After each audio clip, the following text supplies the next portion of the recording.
Hoy estrenamos Estrategia Debate, un programa ideado para pensar la potencialidad actual de la organización socialista, de la estrategia socialista y de los objetivos del comunismo. En esta primera edición del programa nos vamos a centrar en exponer el marco político del movimiento socialista de Euskal Herria, nuestro punto de vista sobre la crisis capitalista, sobre la reconstitución del Partido Comunista y varias tesis políticas centrales del comunismo por nosotros interpretadas: la independencia política del proletariado, el principio del internacionalismo proletario y el concepto de totalidad de la sociedad burguesa.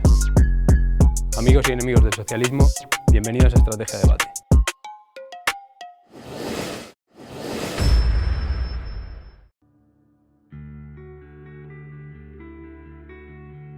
El rápido crecimiento de un movimiento comunista con amplia implantación entre la juventud proletaria vasca ha sorprendido a propios y a extraños. Esta es su historia reciente. La crisis que dio comienzo en 2007 inauguró un cambio global de contexto social y político, y Euskal Herria no era una excepción.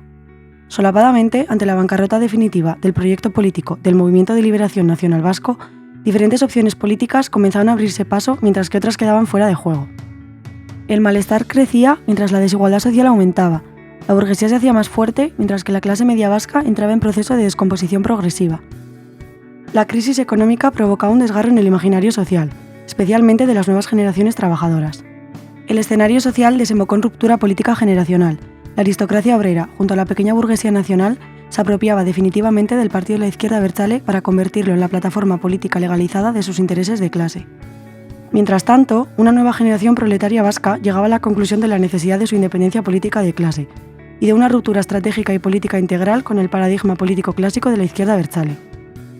Por otro lado, en el segundo congreso de Ernai, organización juvenil oficialista de Sortu, una significativa parte de la militancia presentó una ponencia política socialista revolucionaria frente a la ponencia oficial del Consejo Nacional de Ernai. Dicha ponencia, llamada Kantauri, ponía sobre la mesa la necesidad de la independencia política del proletariado, de construir una organización juvenil socialista revolucionaria, del papel del internacionalismo, etc. A medida que se iba dando la ruptura con Sortu y lo que es la línea oficial de la izquierda abertzale, las nuevas generaciones que se quedaron huérfanas, ¿no?, de referente político se fueron fortaleciendo y sobre todo se fueron organizando pues tanto en los gasteches y gastas asambleadas como en el movimiento estudiantil. Precisamente en estos dos espacios se abrieron espacios de reflexión política y teórica que permitieron a esta nueva generación dar una reflexión colectiva y dar así pie al surgimiento de un nuevo movimiento político que luego pues sería lo que daría a conocerse como movimiento socialista, ¿no? En lo que es el movimiento estudiantil, la verdad que hubo una serie de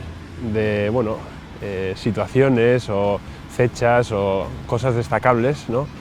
Yo mencionaría principalmente tres, ¿no? La primera fue un evento que fue bastante característico, el intento de robo por parte de Sortu y lo que es toda la burocracia de la izquierda abertzale de la sede histórica de Ikasle Abertzaleak, que la verdad que pues por su parte fue un auténtico fracaso, ya que después de que cambiaran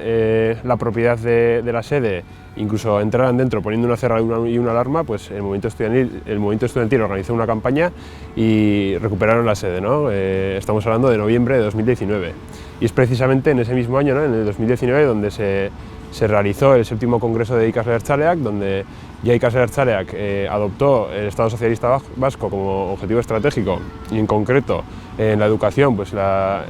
Escuela Socialista Vasca o la institución educativa de carácter socialista,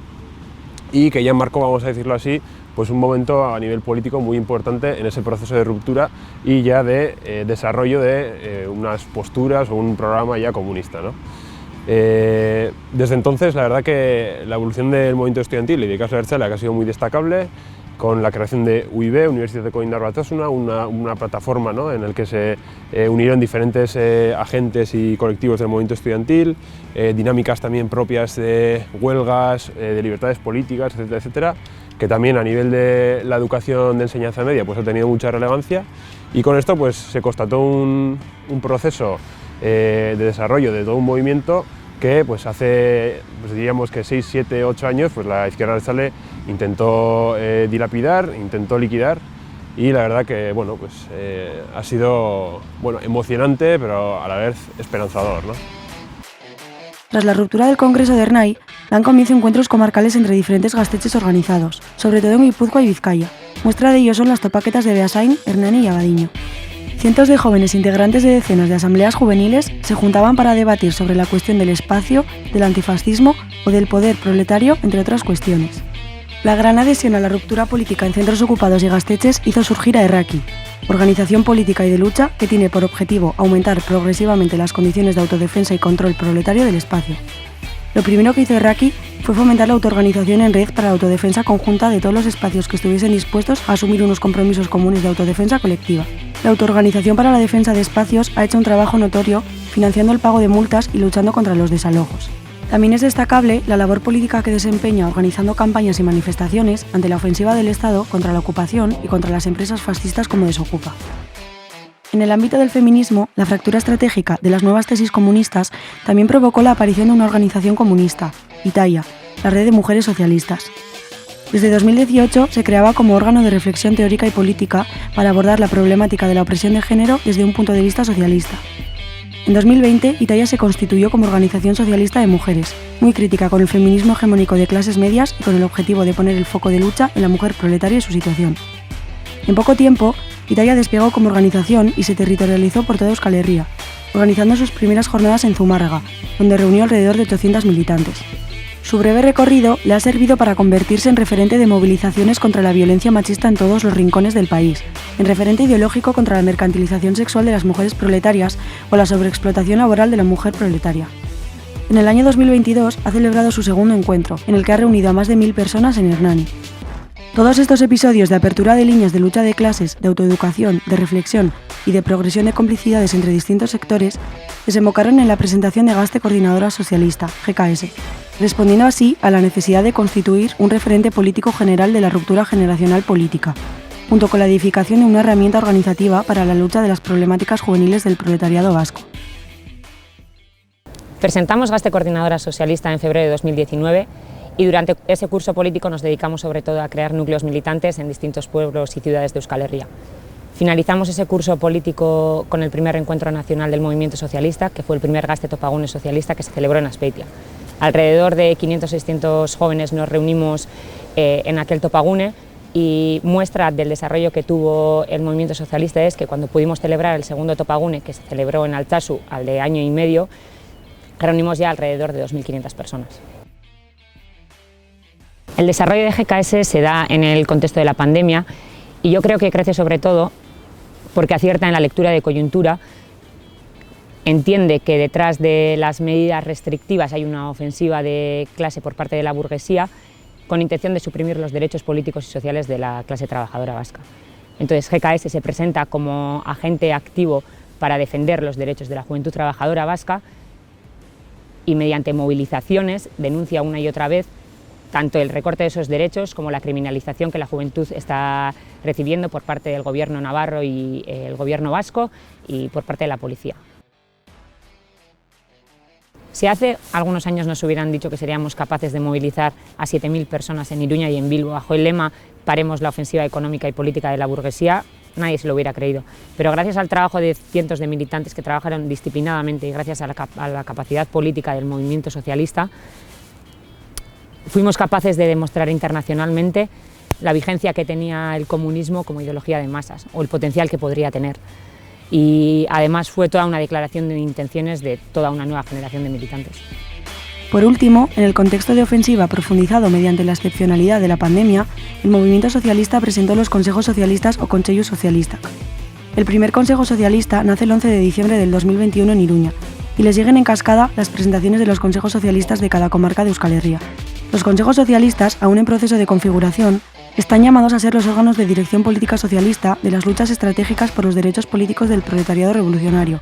para hacer avanzar así las posiciones de lucha de forma gradual, así como, en segundo lugar, de las luchas por el control del proceso económico, tanto dentro de cada sector de la producción como de todas las luchas salariales que se desarrollan fuera y dentro de los puestos de trabajo. Como no puede ser de otra manera, todo este proceso de generalización de las tesis comunistas revolucionarias en un amplio sector de la juventud vasca no se ha visto exento de todo tipo de formas de represión. La represión policial, los seguimientos a militantes, las peticiones de colaboración, la constante represión económica en forma de multas por actividad política, las palizas y agresiones a militantes por parte de la policía, la apertura de sumarios y las peticiones de cárcel o el señalamiento a militantes por parte de los lobbies comunicativos ha sido una constante que va creciendo a medida que la potencia organizada de la juventud comunista aumenta. La izquierda abertzale, con Sortu a la cabeza, ha demostrado desde el principio que, lejos de ser un aliado que respeta unos mínimos de defensa de los derechos políticos, está dispuesta a cumplir con su papel de garante del orden. Su represión velada hacia la juventud comunista la ejecuta mediante el acoso y derribo a los militantes, con campañas de difamación, amenazas y agresiones, o la campaña constante de propaganda anticomunista dirigida a su propia parroquia, basada en mentiras y razonamientos muy próximos a la conspiración, para mantener aislado y controlado el peligro de contagio hacia sus propias filas del socialismo revolucionario que ha aprendido entre la juventud. Pese a toda dificultad y pronóstico, y a pesar de todos sus fallos e imperfecciones, el movimiento socialista se ha consolidado como actor político, y las tesis socialistas van cogiendo cada vez más fuerza, no ya solo en Euskal Herria, sino que sirviendo como referente internacional a la juventud proletaria de otros territorios. La ruptura generacional con la socialdemocracia y el Estado se va expandiendo por todo el Estado español. Prueba de ello la tenemos en los encuentros por el proceso socialista de Madrid y Castilla, o en Horitzó socialista en los Països Catalans. Una nueva generación proletaria comienza a tomar conciencia de sí misma, conciencia de su condición de clase y del tiempo perdido en un largo ciclo de reformismo integrado en el Estado, que con la crisis profunda del capital internacional toca a su fin. Empezamos con la mesa del primer programa y hoy nos acompañan 3 militantes del movimiento socialista. Empezando por mi izquierda, Dani, Itxaso y Alaiz. Ongi etorri a los 3 al programa. Bien, lo primero de todo sería, a modo de introducción, exponer brevemente en qué consiste el movimiento socialista de Euskal Herria. Y una primera pregunta que se pueden hacer nuestros espectadores es el por qué surge un movimiento que tiene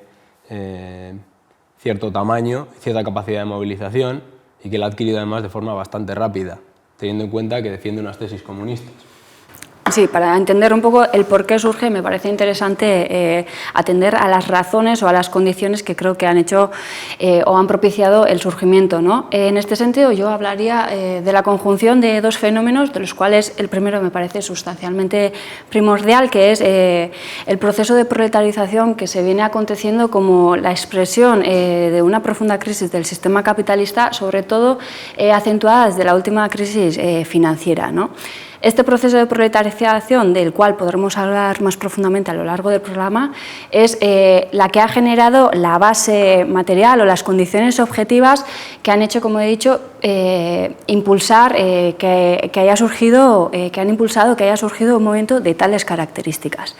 Este primer fenómeno coincide coyunturalmente con un segundo fenómeno, que es la crisis del final del ciclo político del Movimiento de Liberación Nacional Vasco y un poco en general la crisis de la izquierda radical o de los movimientos sociales. Este final de ciclo ha hecho que cualquier persona que tuviese una mínima inquietud revolucionaria o una mínima aspiración a luchar por generar una alternativa integral al sistema actual se haya visto ante un vacío político, una ausencia de espacios de debate, una ausencia de herramientas políticas en el cual organizarse y en el cual luchar, ¿no? Pues bien, la conjunción de estos 2 fenómenos es lo que, a mi entender, ha empujado a un amplio sector de Euskal Herria, a un amplio sector de juvenil, sobre todo de Euskal Herria, a abrir una nueva vía política en el cual articular al proletariado en claves de revolución, sabiendo perfectamente que no estamos en un contexto propiciamente revolucionario, pero no por ello teniendo que renunciar a tales aspiraciones o no por ello teniendo que renunciar a intentar contribuir en esa vía para que lo que hoy parece un poco difícil y lejano, pues que sea algún día factible. Y si bien he dicho que la conjunción de estos 2 fenómenos es crucial, creo que también es importante señalar de alguna manera el factor subjetivo que, a mi entender, también fue determinante, porque una cosa es que se den las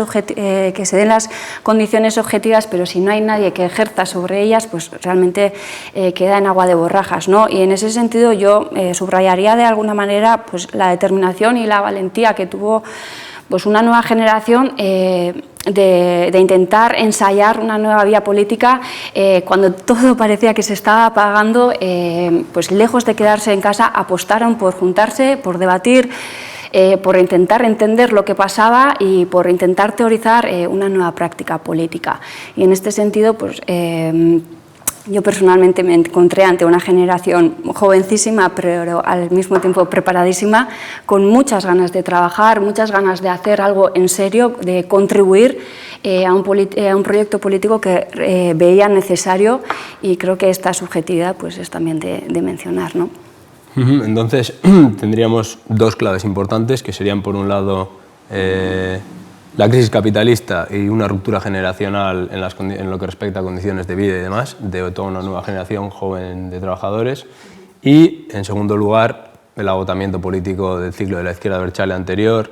cosa que se puede repetir probablemente en otros territorios que no sean en Euskal Herria, en todo Occidente. De acuerdo. Para seguir con las preguntas introductorias, quizá también habría que explicar cómo consigue estabilizarse este movimiento y, de alguna manera, mediante la iniciativa política, ir creciendo paulatinamente en capacidades y en calidad organizativa. Sí, más allá de esas condiciones dadas sobre las que ha surgido el movimiento socialista, que comentaba Itxaso, esa doble ruptura de clase y ruptura política, que ambas han tomado forma generacional,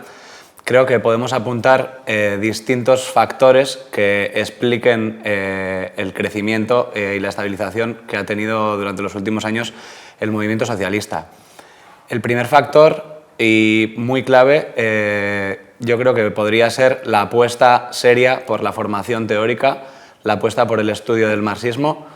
no con intenciones meramente intelectuales o académicas, sino con intención de aplicarlo a la realidad como método, por supuesto, actual de interpretar y de transformar la realidad aplicado a la realidad de hoy en día. Por otro, creo que otro factor de fortaleza ha sido la claridad y la solidez ideológica, tanto en las premisas, la independencia de clase, como en marcar claramente el objetivo, la dirección, la construcción del comunismo, como en la vía, la revolución socialista. Por otro factor de fortaleza creo que es la apuesta seria por la organización y por la organización centralizada, la apuesta por la centralización organizativa, la centralización de capacidades, y más en un momento de debilidad histórica del proletariado, y ya ni te cuento de las opciones revolucionarias dentro del proletariado. Y por último, más que un acierto propio, a la hora de responder a ciertas cuestiones, es al menos haber acertado al plantear las preguntas correctas. Esto es, al haber optado por el marxismo para tratar de explicar la realidad, y en concreto dándole mucha importancia a la teoría de la crisis, eso nos ha facilitado tener un marco de comprensión integral sobre todos los fenómenos que se nos presentan de manera aislada, que están sucediendo. Entonces, esa teoría de la crisis nos permite o nos da una ventaja para luego políticamente ser capaces de intervenir en la coyuntura, no corriendo detrás de la coyuntura, sino desde una tranquilidad estratégica. Sí, esos fenómenos, para que la gente entienda, estamos hablando, pues, por ejemplo, de la decadencia total de los salarios, de la inflación, de la guerra imperialista que amenaza a toda Europa, incluso de todo el fenómeno de la pandemia y todos los recortes de derechos derivados de ella, que frente a la habitual pequeña explicación de la política burguesa y de los partidos de izquierdas, siempre explicándolo todo de forma un poco superficial, es decir, no explicándolo, pues desde un punto de vista de la totalidad, es más fácil explicarlo, no por mayor inteligencia, sino por mejor posicionamiento. Para terminar la introducción, Alex, si nos puedes exponer un poco cuáles son los objetivos del movimiento socialista de Euskal Herria. Sí, en cuanto a los objetivos políticos del movimiento socialista en Euskal Herria, pues serían que el proletariado vuelva a articularse políticamente bajo la premisa de la independencia de clase, y que el comunismo vuelva a ser un agente político internacional a nivel masa, ¿no? Pretendemos relanzar el círculo revolucionario para consecución o instauración del socialismo a escala internacional, y para ello creemos que es indispensable la reconstitución y reconfiguración del sistema de partidos comunistas internacional. Bien, eso sí, con una actualización de la doctrina entre todos los comunistas honestos. Creemos que con el nivel de desarrollo alcanzado tanto por las propias fuerzas productivas o tecnológico, la única forma de superar la catástrofe o el colapso capitalista será el proyecto comunista. Catástrofe o colapso que entendemos como barbarie social, no como destrucción del mundo o del universo. Entonces, conectando con esto, vamos a entrar ya en el primer punto del programa, que sería nuestro punto de vista sobre la crisis de acumulación y la importancia política e histórica de esta. Es decir, no vemos la crisis como una mera crisis económica más, sino como una nueva manifestación de una crisis histórica que se viene desarrollando ya al menos desde los años 70 y que además, en el caso de Europa, ha entroncado con la decadencia imperialista de esta, con lo cual ha agudizado las consecuencias sociales de la misma, como se está viendo de forma cada vez más acelerada. La cuestión fundamental de esto está en que, bajo nuestro punto de vista, el capitalismo no va a recuperarse como lógica social capaz de, en grandes territorios, en grandes zonas territoriales,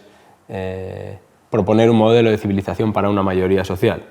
que era lo que venían siendo las clases medias en todo el centro imperialista.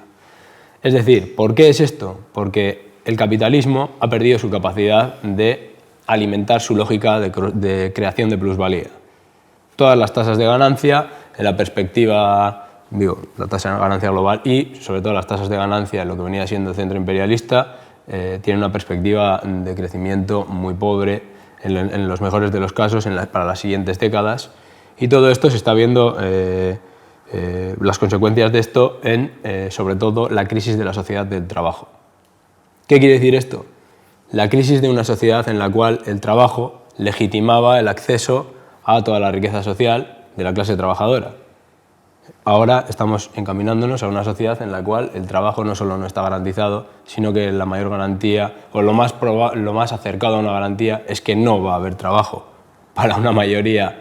social. Por lo tanto, que una mayoría social va a quedar en exclusión social y legal, como estamos viendo con todas las legislaciones punitivas hacia el proletariado que se están dando por parte de partidos de izquierdas y derechas. Por lo tanto, la crisis de acumulación capitalista lleva consigo el agotamiento de un marco político en el cual los partidos de izquierdas, desde las pequeñas explicaciones, resultaban ampliamente suficientes. Es una crisis histórica en la cual es necesario plantear de nuevo una serie de tesis que eran componentes del comunismo, como la necesidad de un nuevo modo de producción social,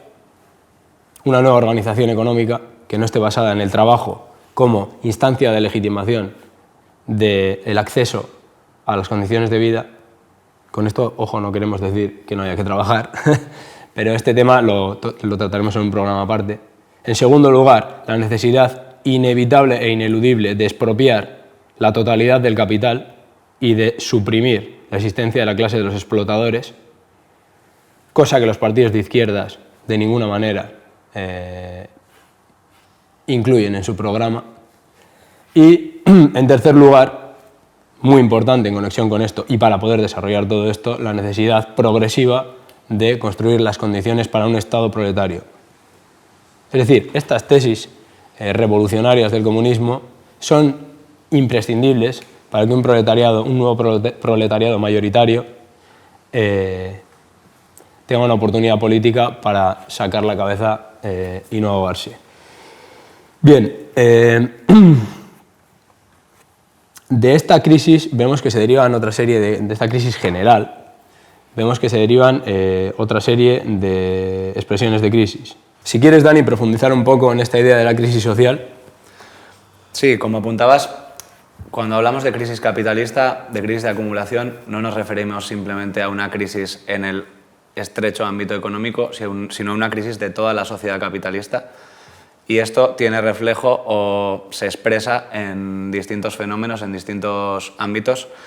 Y uno de ellos, y para nosotros políticamente muy relevante, es lo que hemos venido llamando crisis social, cuyo contenido es el proceso de proletarización. Entendemos este proceso de proletarización como una intensificación de la condición proletaria. entendida la condición proletaria como una desposesión sobre nuestras vidas. Por lo tanto, en esa intensificación cada vez tenemos menos control sobre lo que sucede a escala social. Por lo tanto, nos enfrentamos a nuestra condición proletaria con menor poder social que en fases anteriores. Esta crisis social, este proceso de proletarización se expresa a su vez en distintos ámbitos, pues como ha podido ser la crisis del estado de bienestar, la decadencia imperialista, en nuestro caso de Europa, que ha minado las condiciones para el mantenimiento de esas condiciones sociales de más o menos opulencia para unas capas de la sociedad, la crisis del trabajo como forma de integración social que comentaba Josu, y todas estas situaciones que se están dando entendemos que son determinantes para la apertura de un nuevo ciclo político. Hablamos siempre del proceso de proletarización como tendencia y no como un proceso que empiece y acabe ya de manera abrupta, sino como una tendencia a acabar con esas condiciones de cierto bienestar en las sociedades del centro imperialista, de esas sociedades llamadas de clases medias, con un acceso al consumo relativamente garantizado, con una estabilidad y garantías laborales, con unos derechos sociales, con unos derechos políticos más o menos respetados para unas capas de la sociedad. Pero claro, en un contexto expansivo del capital se podían sostener esas condiciones, pero en un contexto de crisis, de acumulación, entendemos que la tendencia de la sociedad capitalista para integrar a esas capas sociales decae, y la tendencia va a ser a expulsar y a excluir cada vez más. Y a eso le llamamos proletarización. Sin embargo, no entendemos que esa proletarización se dé de manera homogénea en todas las capas sociales y de igual manera, sino que lo que supone es un proceso de polarización. Esto es, que los ricos van a ser más ricos, los pobres cada vez más pobres, y esas clases medias se van a estrechar. No a desaparecer, pero sí a estrechar. Y por lo tanto, que la tendencia es a igualar por abajo las condiciones sociales. O sea, que aquellas capas que han disfrutado de unas condiciones de cierta estabilidad van a ir perdiéndola, y esto se expresa de otras maneras, de manera generacional. La manera en la que se concreta este proceso no homogéneo que decía de proletarización es, por un lado, en esas capas provenientes de las clases medias, en un desclasamiento, en una pérdida de capacidad de reproducir su posición de clase, y por otro lado en las capas ya previamente proletarizadas, que ya estaban excluidas de ese pacto de clases previamente, pues en una intensificación de su condición proletaria, que también toma una forma importante en las divisiones dentro de la clase trabajadora, por ejemplo, en cuanto a origen, en el caso del proletariado migrante más sobreexplotado, como se puede ver en nuestra sociedad.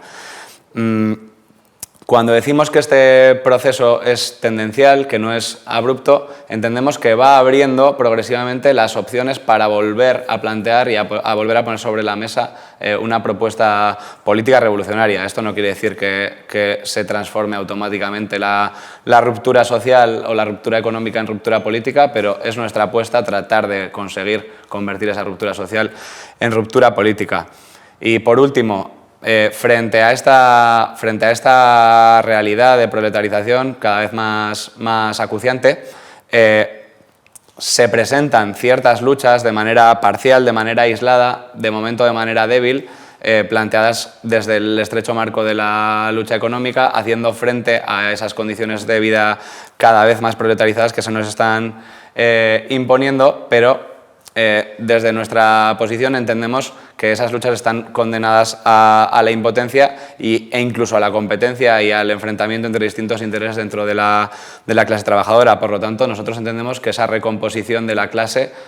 solo se puede dar en términos políticos y solo se puede unificar en términos políticos. Y entendemos que lo único que está en condiciones de plantear esa unificación de la clase es el programa comunista.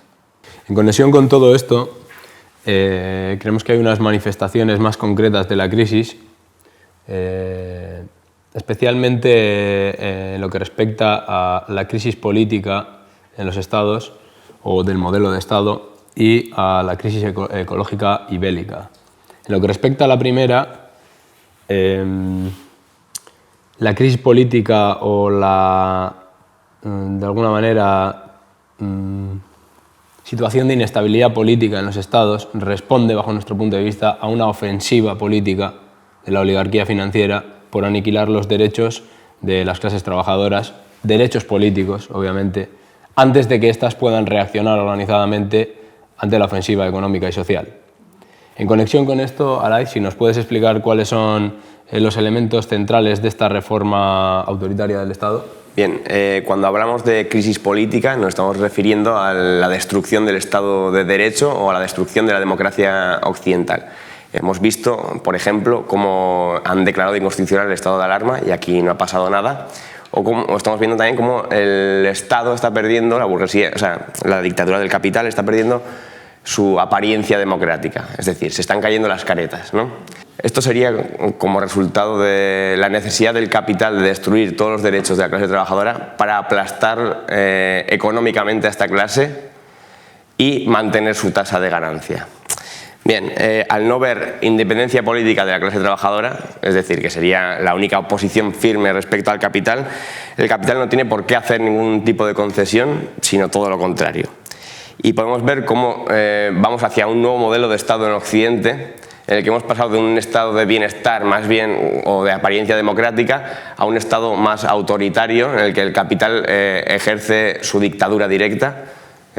ya sin ningún tipo de careta como la tenía antes, por ejemplo, podríamos decir. Careta de derechos ni de careta formal en lo que respecta al Estado de Derecho, ¿no? Eso es. Y estamos pasando también de un modelo de Estado basado en los presupuestos a un Estado financiado por la deuda externa, deuda que se contrae con el capital o la oligarquía financiera internacional. Y todos sabemos aquí que el que paga es el que manda. Sí. Estamos hablando, por lo tanto, de un cambio de la gobernabilidad del Estado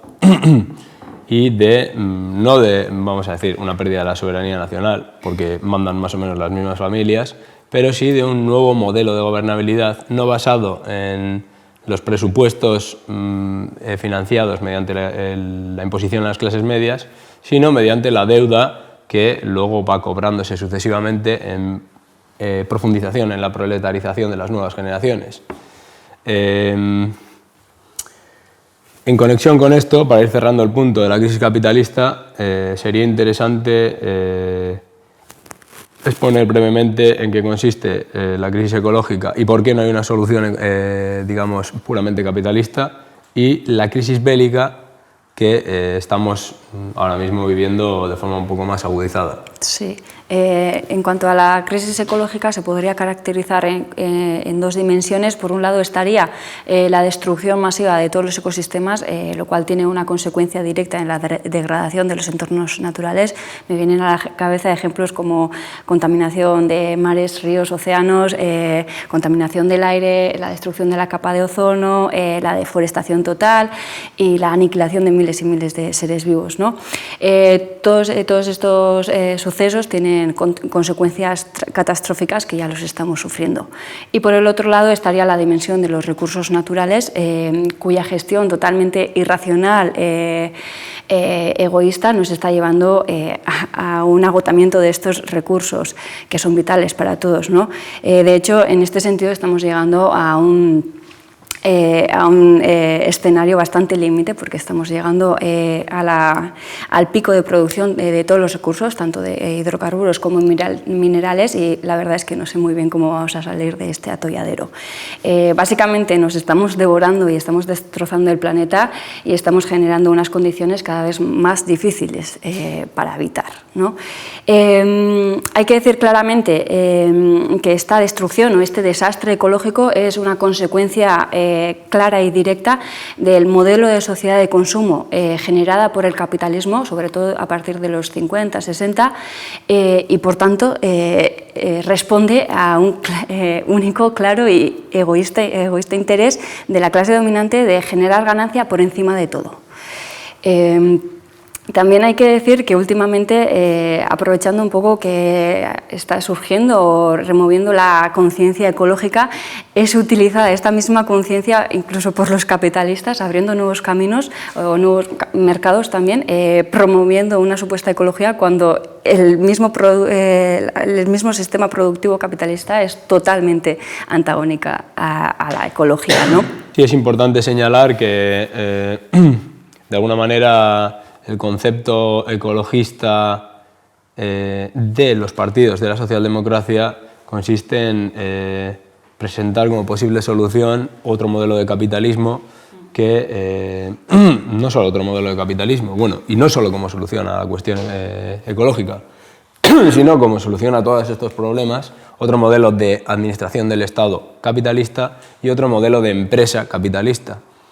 El capitalismo se basa en el consumo cada vez mayor de elementos de forma no racional con respecto al uso, sino racional con respecto a la maximización de la ganancia. Y en conexión con esto, muy importante en la situación en la que estamos, en una administración ineficiente de los recursos disponibles, que aún no se han agotado, y además en una administración privada, sea en términos de empresas o de Estados-naciones, que controlan una serie de recursos mientras que otros no. Por lo tanto, una competencia que en la mayoría de los casos acaba en guerra por controlar estos recursos, como estamos viendo en la guerra desatada en el este de Europa. Es decir, y en conexión con esto, podríamos pasar directamente al tema de la cuestión bélica. Sí, porque estamos viviendo como estamos sufriendo un aumento global de las tensiones interimperialistas, lo cual está generando diferentes conflictos de diversa intensidad a lo largo de todo el mundo, ¿no? Sobre todo en zonas ricas en recursos cada vez más escasos, como hemos dicho, en zonas de inversión de mercados o zonas de influencia en general. Tendemos a analizar cada uno de estos conflictos en su coyuntura político-militar concreta, pero creo que es necesario también entender que todos estos conflictos tienen conexiones y ramificaciones con respecto a una estrategia general de diferentes facciones del capital. Y creemos que la dificultad de estas facciones de aumentar las ganancias es lo que está generando realmente esta intensificación de las tensiones. Bien, de todas estas manifestaciones de la crisis de acumulación capitalista, nosotros extraemos la conclusión de que efectivamente no hay la posibilidad de una salida interna a estos graves problemas que afronta la raza humana. No hay la posibilidad de seguir reproduciendo el esquema de que hay un control privado o estatal, nacional o de oligarquías particulares de los recursos que son necesarios a toda la raza humana. No hay un control, o sea, no hay una salida interna mediante un nuevo modelo de empresa más participativo o más horizontal. No hay una salida, en ningún caso, mediante la utilización de las instituciones de Estado burocráticas que para la socialdemocracia y sus dos alas, hablamos en este caso de la gran socialdemocracia de centro y los nuevos experimentos populistas de izquierda, no hay una salida mediante la utilización de este aparato burocrático asalariado del Estado, que no es más que un efecto de poder de la financiación de las oligarquías. Por lo tanto, en conexión con esto, nosotros planteamos la necesaria tesis de recomponer el comunismo y las grandes organizaciones socialistas revolucionarias. Pues bien,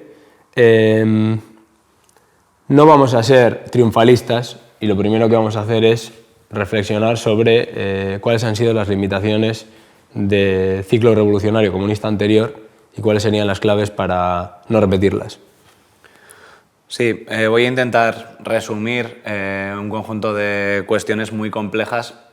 y, por supuesto, no va a ser esta la última palabra sobre este gran tema y deberá ser tratado más en profundidad en otras ocasiones. Cuando hablamos de derrota del ciclo revolucionario y del comunismo en el siglo XX,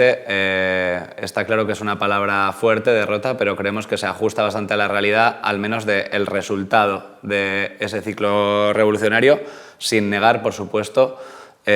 todas las conquistas parciales y las importantes enseñanzas que nos ha dejado este mismo ciclo revolucionario. Esto es, no partimos de cero, ni mucho menos. Pero sí vemos muy necesario hacer un balance objetivo y realista de todas estas experiencias.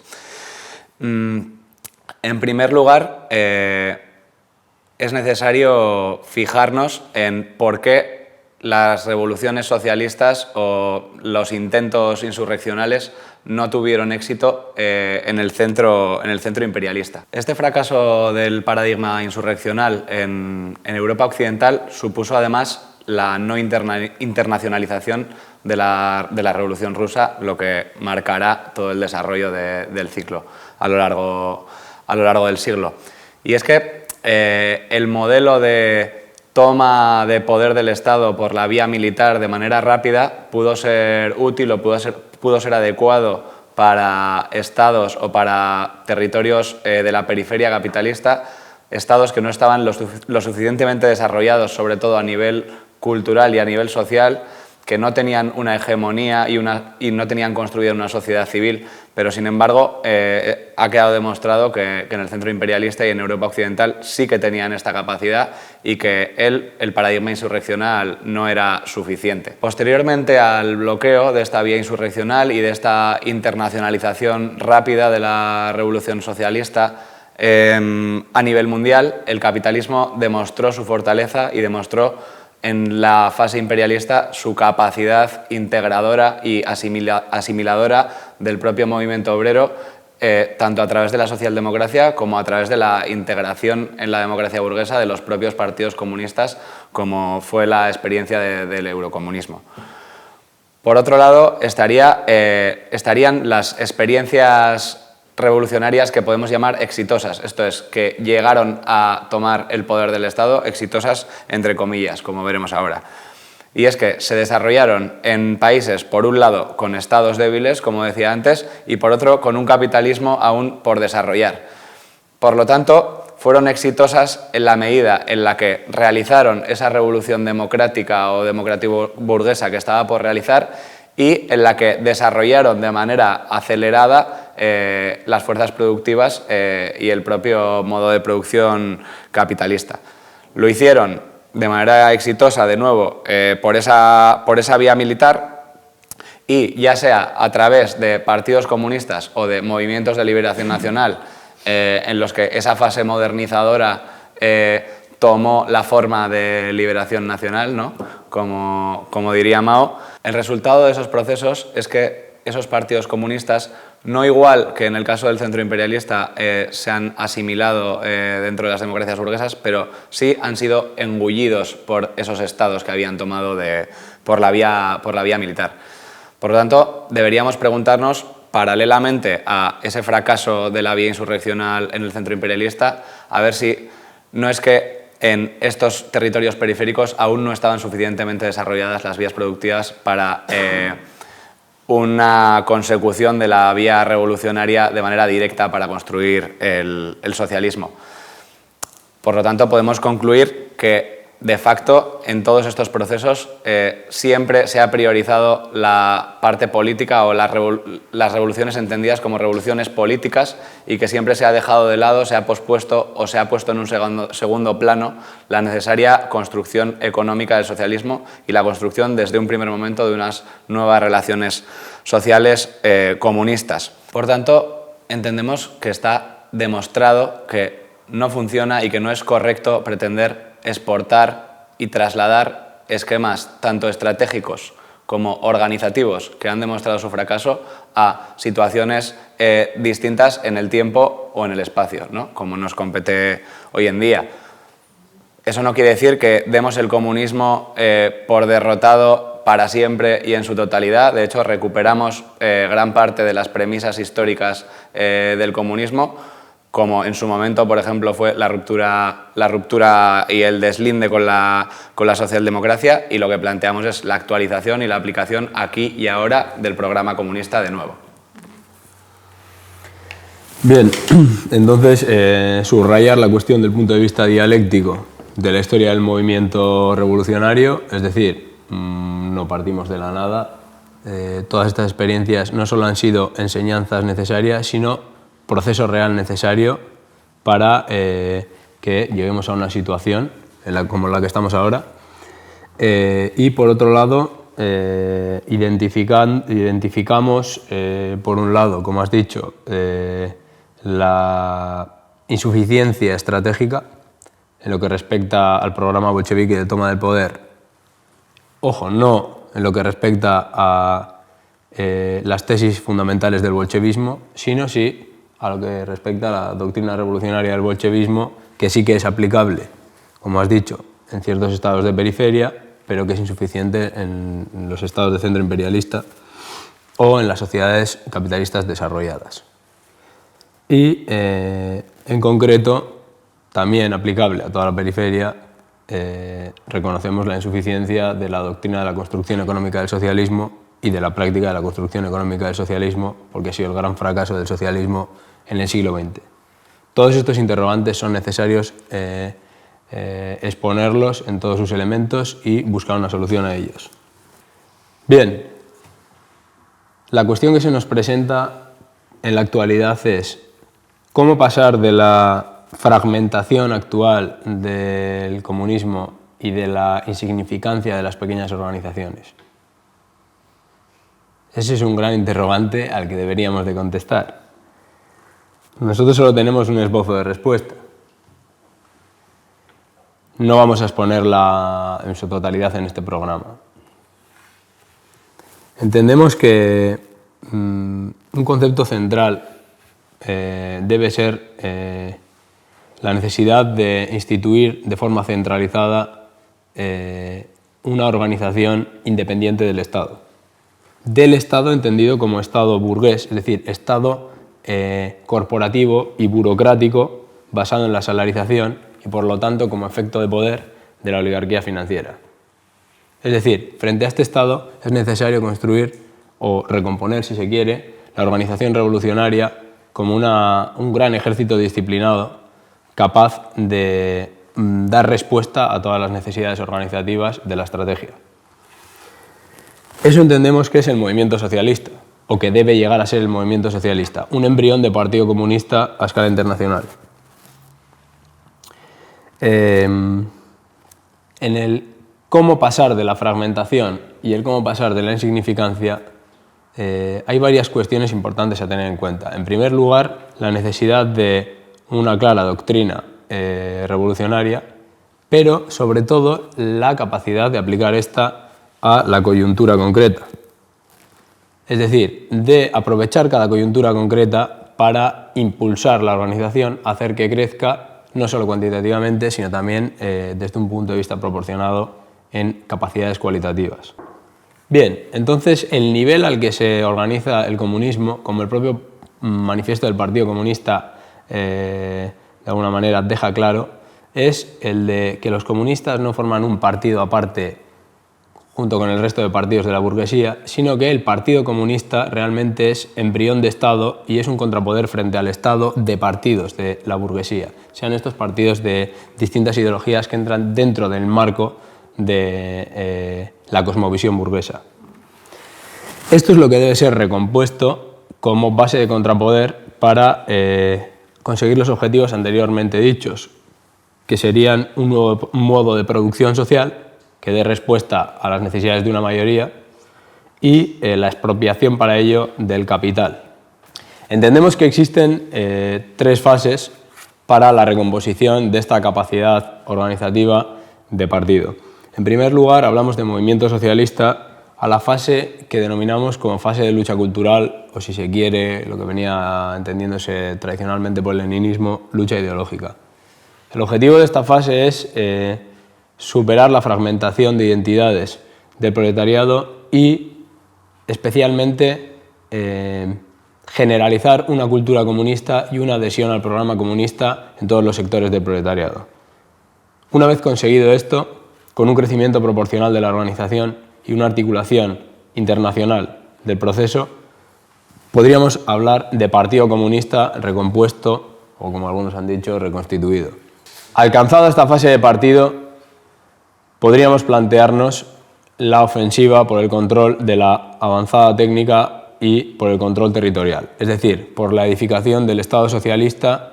y por la aniquilación del Estado de los opresores.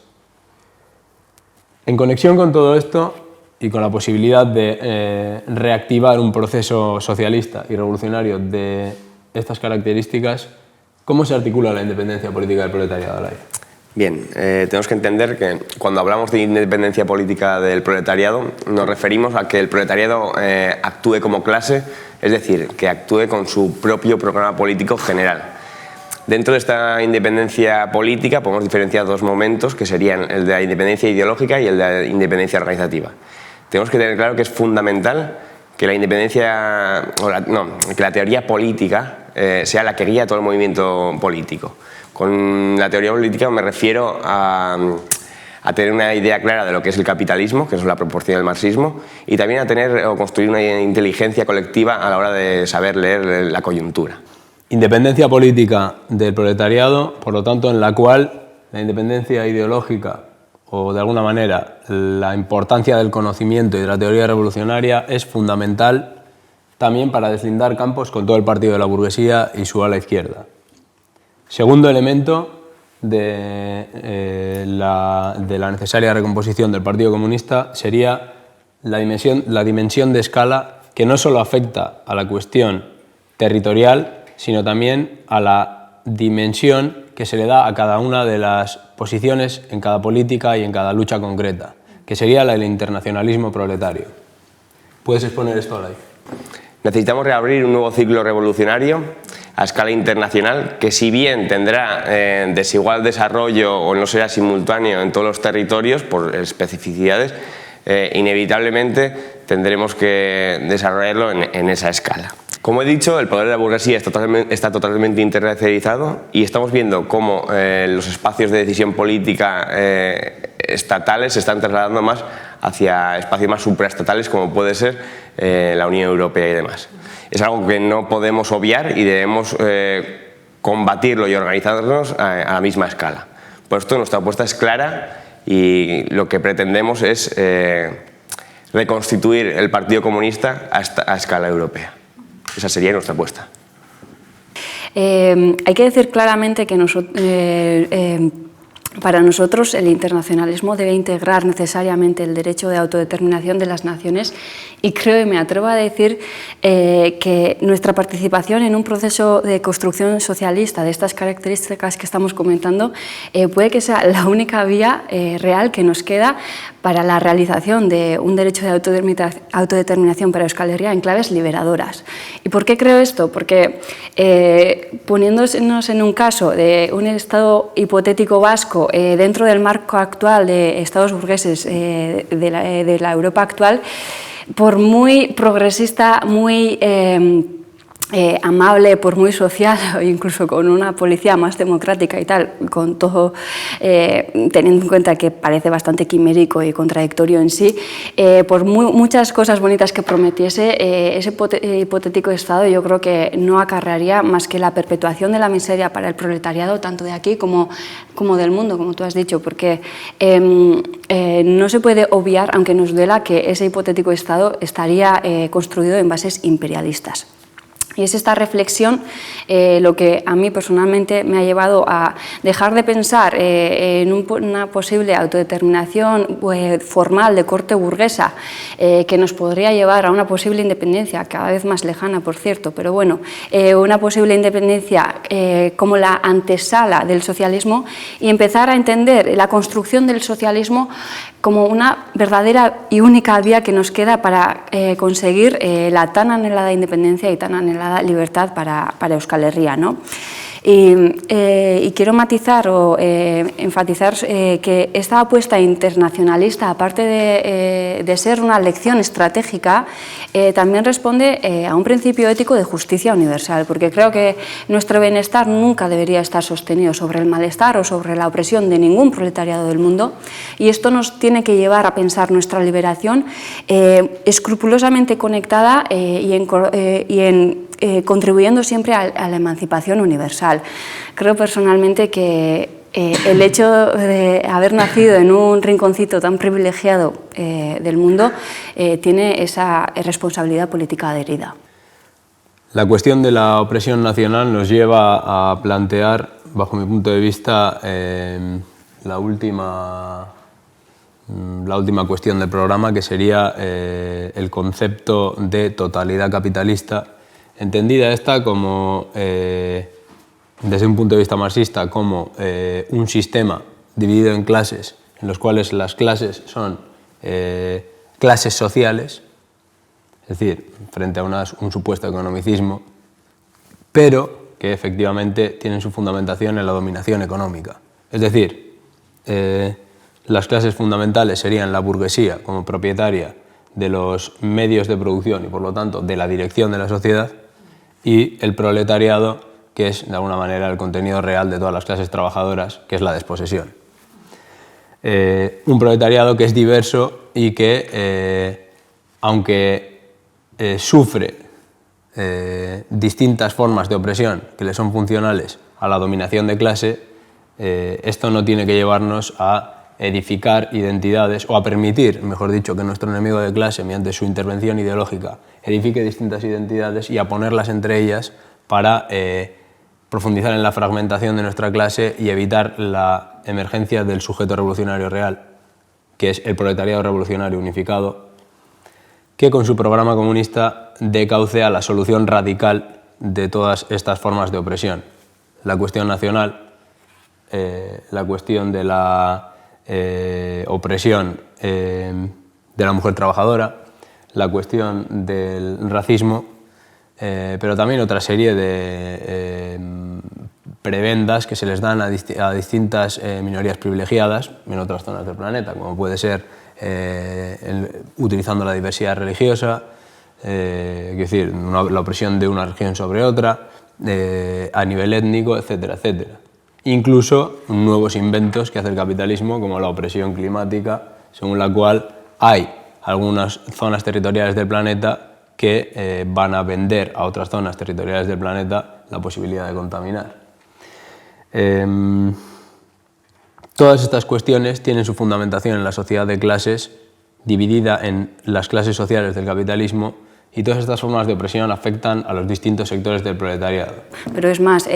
aparte de ser funcional, estas opresiones son totalmente beneficiosas para el sistema, puesto que son utilizadas para devaluar aún más el trabajo asalariado y poder así conseguir una mayor explotación y una mayor ganancia del trabajo, ¿no? Estas diversas formas de opresión son utilizadas también para abrir nuevos mercados de uso sostenidas sobre un plus de violencia